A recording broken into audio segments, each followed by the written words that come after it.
Jangan lupa subscribe di YouTube channel Metro TV News dan juga nyalakan notifikasinya. Pemirsa Showbiz, kita semua tahu Sri Mulat adalah kelompok lawak Indonesia yang didirikan oleh Teguh Slamet Raharjo di Surakarta pada tahun 1950. Nah, untuk mengenang karya-karyanya, sutradara Fajar Nugros menggarap film Sri Mulat Hil Yang Mustahil. Sebenarnya Sri Mulat itu privilege ya buat saya mengerjakan ini gitu. Kita kalau ngelihat anak-anak remaja sekarang menyebut sesuatu yang sangat receh, kemudian menyebut sesuatu yang sedikit lucu gitu ya. Mereka selalu Sri Mulat banget sih loh gitu. Kamu Sri Mulat banget sih gitu. Jadi sebenarnya mereka tahu Sri Mulat itu sebuah gerak komedi, sebuah ucapan yang lucu dan mengistilahkannya dengan istilah Sri Mulat. Jadi generasi sekarang tahu itu gitu. Nah, akhirnya saya memberanikan membuat film Sri Mulat ini karena mungkin saya sudah mengerjakan trilogi Yowes Band, which is komedi gitu. Jadi buat saya Sri Mulat adalah puncak komedinya saya misalnya gitu.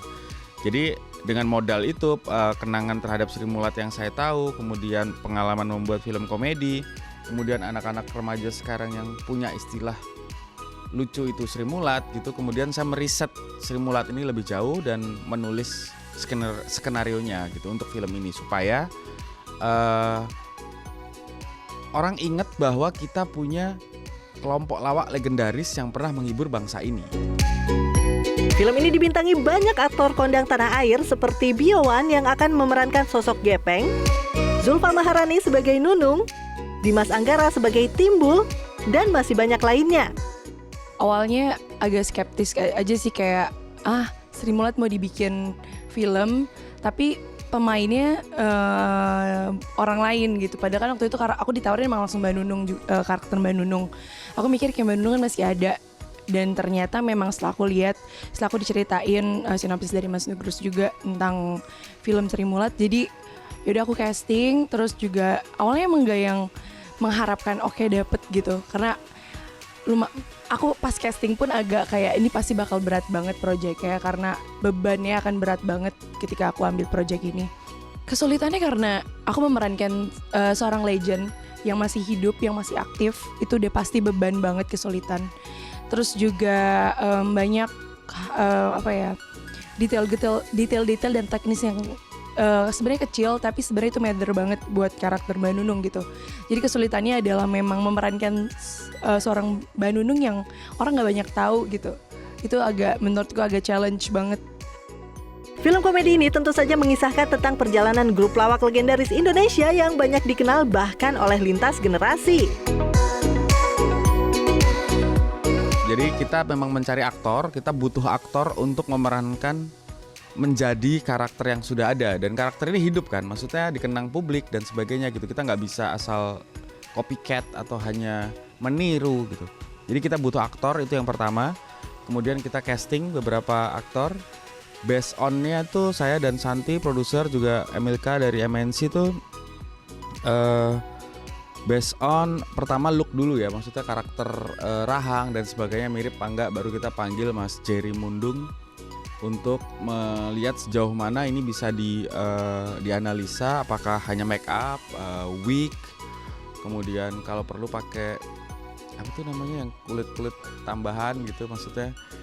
Tapi ternyata nggak perlu semua gitu. Dan ada dua hal yang ingin saya capai.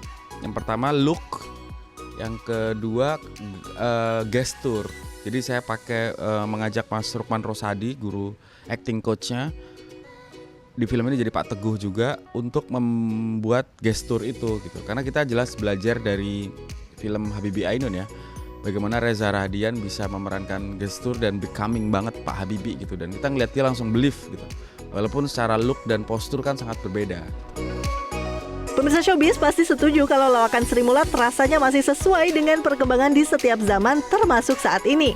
Sepak terjang Sri Mulat tentu memberikan dampak yang sangat besar bagi dunia pertelevisian di Indonesia.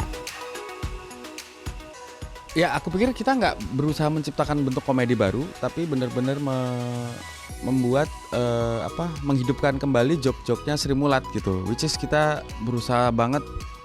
Nah itu dia, sejarah Sri Mulat dengan komedi-komedia juga ada di sini gitu. Jadi kita berharap nonton itu seperti nonton suasana Sri Mulat di atas panggung aja. Mereka nggak sadar bahwa